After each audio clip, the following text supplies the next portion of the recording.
खुद को कब तक यूं ही आईने में निहारती रहोगी? अच्छी ही लग रही हो। अब चलो भी, वरना पार्टी में सबसे देर से पहुंचेंगे। अरुण ने वानी की तरफ देखते हुए झुंझलाते स्वर में कहा। वैसे भी इतने सारे लोग होंगे, किसको फुर्सत होगी कि तुम्हें देखे। पार्टी में सब खाने पीने के लिए आते हैं, देखा जाए तो पीने और ग्लैमरस तितलियों को ताकने जाते हैं। ना जाने किसके लिए इतना तैयार होना चाहती हो। मैं तो रोज़ ही तुम्हें देखता हूँ, जैसी हो मेरे लिए ठीक हो। वैसे भी शादी के इतने सालों बाद कुछ फ़र्क नहीं पड़ता। अरुण एक बार बोलना शुरू कर दे तो उसके तानों में उपहास घुल जाता है और वह जो मन आता है बोल देता है, बिना यह सोचे कि सुनने वाले को कैसा लगेगा। लेकिन ऐसा वह केवल वाणी के साथ ही करता है, वरना अपनी प्रोफेशनल लाइफ में तो बहुत नाप तोल कर बात करता है। पता नहीं वाणी के साथ ही क्यों उसका व्यवहार बदल जाता है। दूसरों के लिए क्यों, खुद के लिए तैयार होती हूँ मैं। अच्छा लगता है। वाणी बुदबुदाई। जानता हूँ तुम्हें बन ठन कर रहना पसंद है, लेकिन वह सब भी एक उम्र तक ही ठीक लगता है। हर उम्र की अपनी मर्यादा और शालीनता होती है। अरुण ने कार स्टार्ट करते हुए कहा। खींच हुई यह सुनकर। वानी ने पल भर को उसे घूरा। Cobalt blue suit, white shirt और light blue tie, black shoes, after shave की भीनी भीनी सुगंध और ढेर सारा परफ्यूम।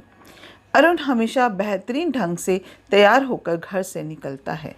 पार्टी के लिए ही नहीं, कहीं भी जाना हो हमेशा टिप टॉप रहता है।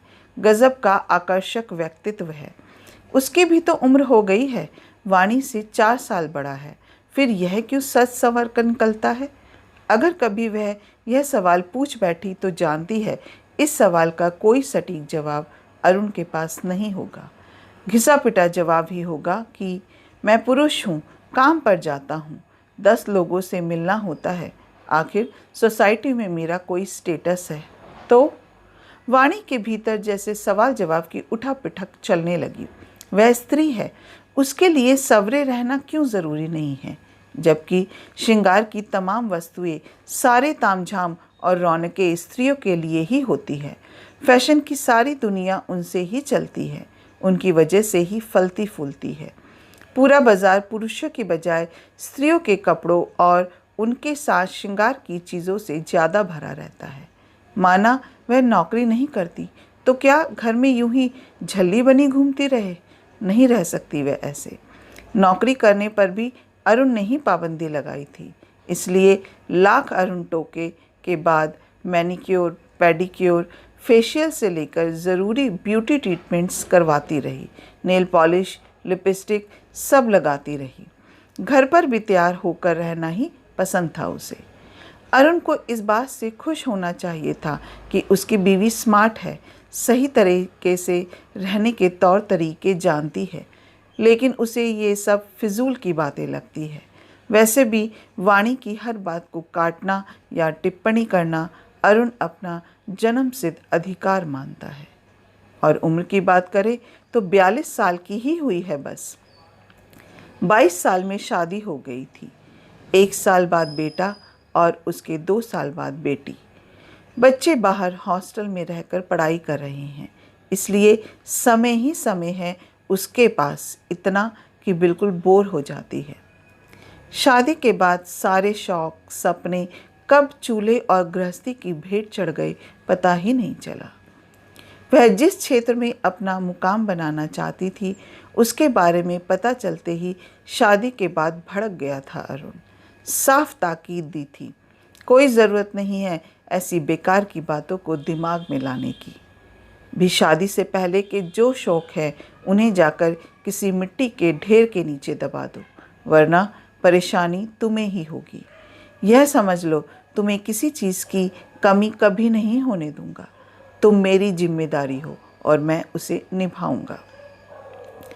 अरुण ने सच में उसे कोई कमी नहीं होने दी कभी। बढ़ चढ़कर उसके लिए चीज़ें खरीद कर लाता है, लेकिन क्या चीज़ें ही सारी इच्छाओं की भरपाई करने के लिए प्राप्त होती है? वैसे धीरे धीरे कम ही हो रहा है उसका अपने ऊपर ध्यान देना। इन दिनों बिना प्रेस की साड़ी पहन लेती है, कभी बाल बिखरे भी रहते हैं, फेशियल कराए महीनों बीत जाते हैं, हाथ पैरों के नाखून तराशना नज़रअंदाज कर जाती है। एक अजीब सा आलस उस पर हावी हो रहा है। आलस से ज़्यादा शायद बोरियत है, कुछ ना कर पाने की बोरियत है। पीछे जो छूटा है उसे संभाल ना पाने की एक चिढ़ तो एक जिद की तरह करती है वह बनाव श्रृंगार, वह भी कभी कभी।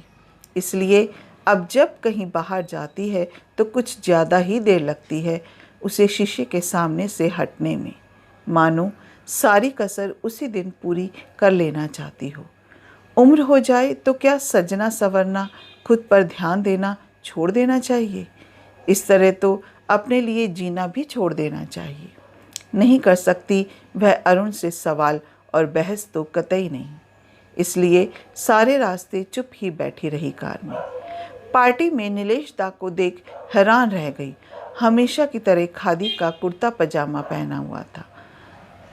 अब अक्सर वह कहती, दा, गांधी जी के बाद आप खादी के सबसे बड़े प्रचारक हैं, तो वह जोर जोर से हंसते हुए कहते, बहुत शैतान हो तुम वाणी, लेकिन अपनी ये शरारतें, ये चुलबुलापन हमेशा कायम रखना। इससे व्यक्तित्व और कला दोनों में निखार आता है, जीवन की जीवंतता बनी रहती है। शैतानी और चुलबुलापन दोनों को ही वह संभाल नहीं पाई। आप यहाँ इस शहर में कब आए दिल्ली से? आपको देखकर बहुत अच्छा लगा दा। खुशी के अतिरेक में उसने प्रश्नों की झड़ी लगा दी। बीवी जो बोले मानना पड़ता है बाबा। उसका आदेश कि मुंबई शिफ्ट हो जाते हैं, यहाँ ज़्यादा अवसर है हमारे लिए। नीलेश दा जोर से हंसे। आपने शादी कर ली? घोर आश्चर्य दा। आप तो हमेशा कहते थे कि चाहे कोई अप्सरा भी आ जाए शादी नहीं करूँगा। नहीं चली मेरी उसके सामने। ए रोमा, देखो ना कौन है यहाँ। रोमा दी को देख वाणी उनसे लिपट गई। हमेशा की तरह बालों में गजरा लगा था और पीले रंग की सिल्क की साड़ी में वह आदित्य लग रही थी। ग्रुप के सारे लोग उन्हें शिल्पकार का ऐसा शिल्प कहा करते थे जिसे गढ़ते हुए हथौड़ी छैनी भी बहुत कोमलता से चलाई गई होगी।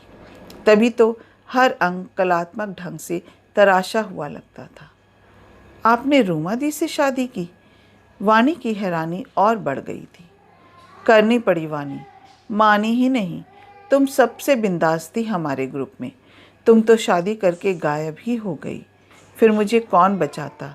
दा हंसे। रोमा ने प्यार से उनकी पीठ पर मुक्का मारा। बदमाश मानुष, वाणी, इनकी बातों में मत आना। कितने पीछे पड़े कि शादी कर लो, वरना इस रूखे इंसान के साथ बंधती क्या मैं?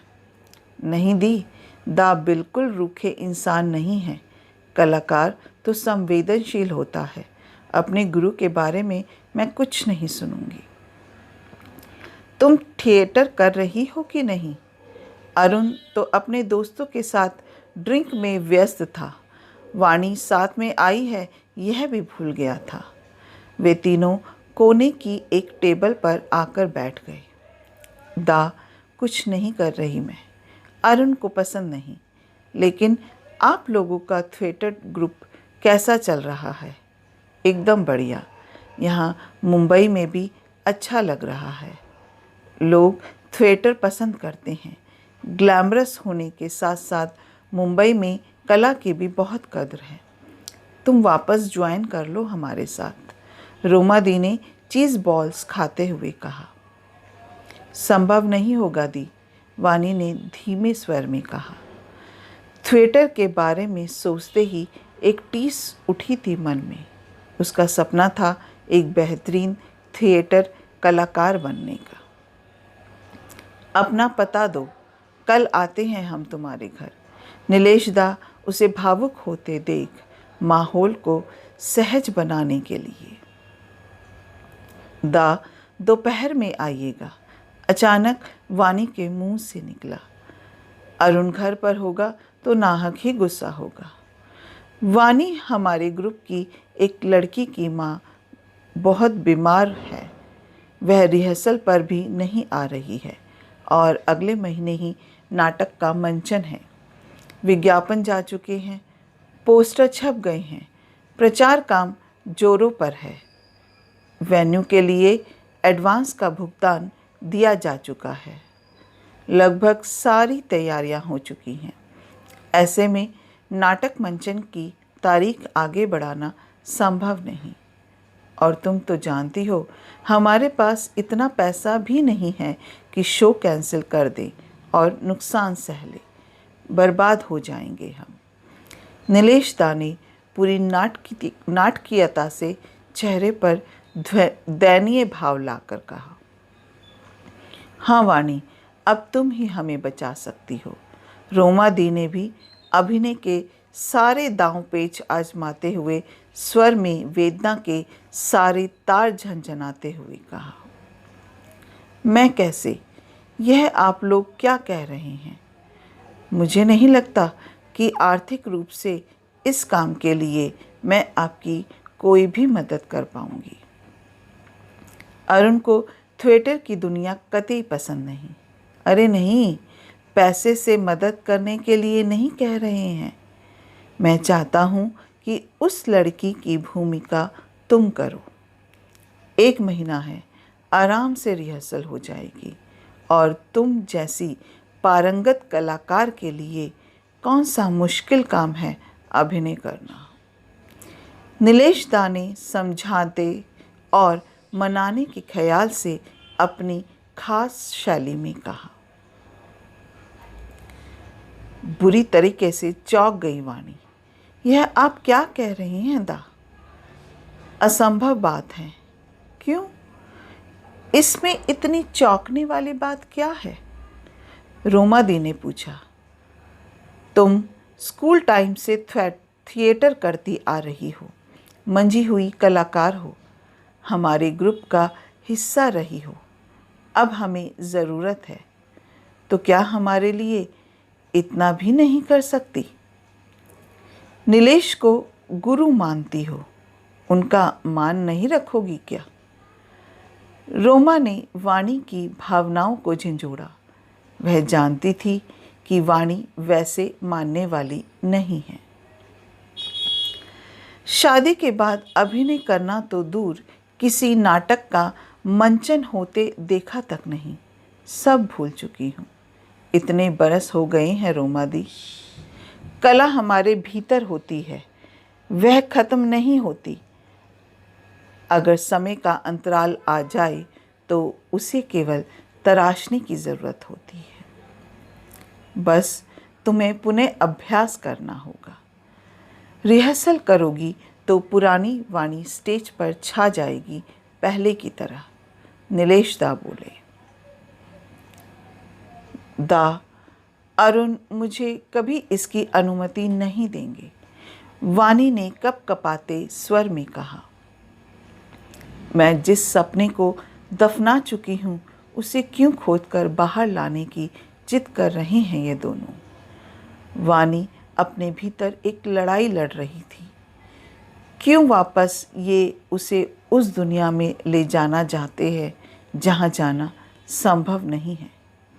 अनुमति नहीं देंगे मतलब?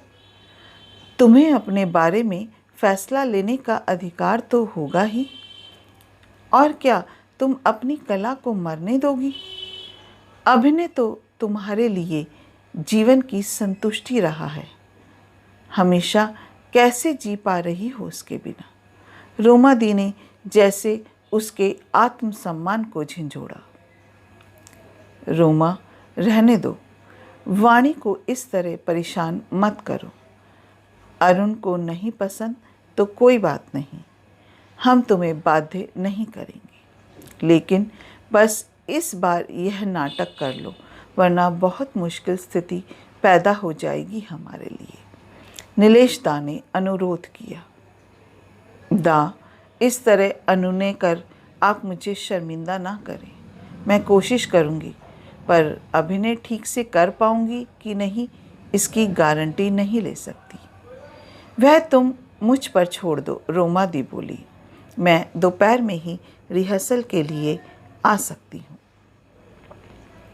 कोई दिक्कत नहीं, हमारी टोली का विनय तुम्हें कार लेकर लेने आएगा और छोड़ भी जाएगा। कॉलेज में पढ़ता है पर अच्छा कलाकार है। जब तुम हमारे ग्रुप से जुड़ी थी उस समय जैसा जुनून तुम में था अभिनय को लेकर, वैसा ही जुनून उसमें भी दिखाई देता है मुझे। वह भी एक भूमिका निभा रहा है नाटक में।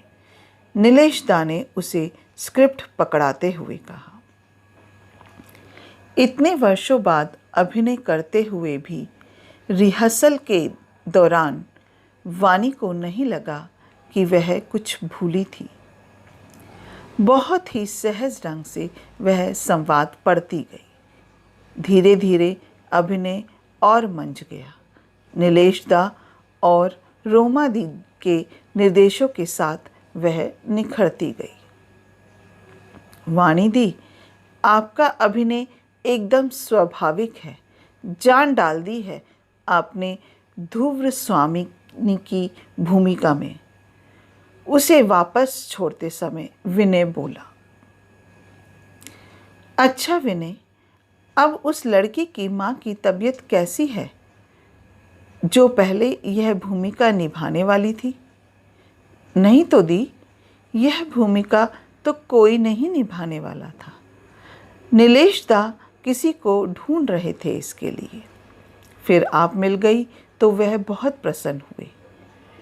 कुछ पूछा नहीं वानी ने नीलेश दा और रोमा दीदी से इस बारे में, लेकिन मन ही मन धन्यवाद ज़रूर दिया।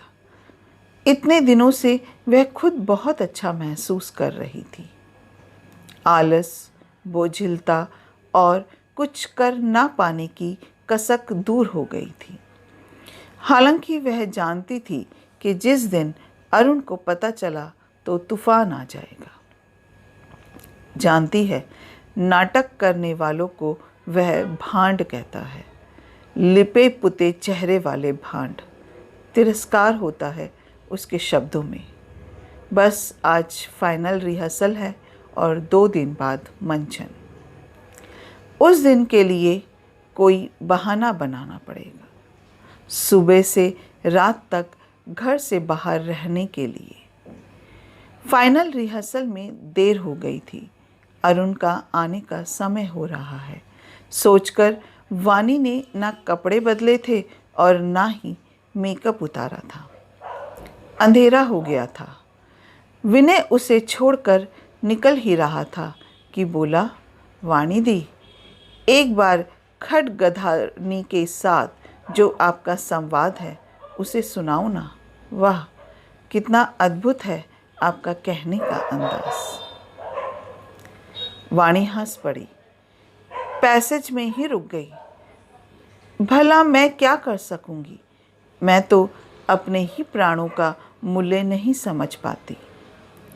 मुझ पर राजा का कितना अनुग्रह है यह भी मैं आज तक ना जान सकी। मैंने तो कभी उनका संभाषण सुना ही नहीं। विलासिनियों के साथ मदिरा में उन्मत्त, उन्हें अपने आनंद से अवकाश कहाँ। अचानक जड़ हो गई वाणी। अरुण सामने खड़ा था। दी, मैं चलता हूँ, प्रणाम। विनय चला गया। सजी धजी मेकअप की परतों से चेहरे को रंगत दिए, भौहों में कटाव और नकली आभूषणों से सुसज्जित वाणी को देख हतप्रभ रह गया अरुण। घर के अंदर उसके पीछे आते हुए वह उसे बताने का प्रयत्न कर रही थी कि कैसे नीलेश दा और रोमा दी से उसकी भेंट हुई और उसके बाद बस परसों मंचन है। उसके बाद मैं अभिनय नहीं करूँगी अरुण, लेकिन अब मैं मना नहीं कर सकती। सारी तैयारियां हो चुकी हैं। मैं तुम्हारी बात की अवहेलना नहीं करना चाहती थी। बस ना जाने कैसे मेरे सपनों ने उड़ान भर ली। कुछ तो बोलो अरुण, तुम समझ रहे हो ना मेरी बात? कोई प्रतिक्रिया नहीं। वाणी इस बात से ज़्यादा परेशान थी। ज्वालामुखी के फटने का इंतज़ार था उसे। सुबह तक चुप्पी छाई रही, ना ताना ना उल्हाना। हैरानी तो यह थी कि बड़ी देर तक दूसरे कमरे में जाकर बच्चों से बात करता रहा अरुण। वानी ही करती थी बच्चों से हमेशा बात, और वह उसी से उनका हालचाल पूछ लिया करता था। बेटी तो हमेशा कहती थी कि माँ, आपको इस तरह अपने अभिनय के पैशन को नहीं छोड़ना चाहिए था। कला तो हर रूप में अच्छी और प्रशंसा योग्य होती है। मुझे वापस आने दे, फिर देखती हूँ पापा आपको कैसे रोक पाएंगे। बेटे की बात सुन वाणी कुछ नहीं कहती थी। अपने सपनों को वह कब का दफन कर चुकी थी। नाहक क्यों उन्हें बाहर निकालने की कोशिश में वर्तमान में उठापटक करे। कितने बजे का शो है? सुबह चुप्पी टूटी।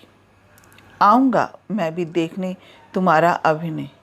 सुना तुम्हारी डायलॉग डिलीवरी तो अच्छी है, और हाँ, सजी सवरी ज़्यादा अच्छी लगती हो। तुम अपना ध्यान रखना क्यों छोड़ दिया?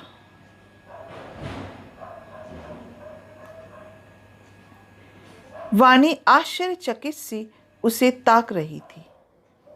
ना ही ताना तो नहीं लग रहा था, ना ही तानों में लिपटा उपहास है।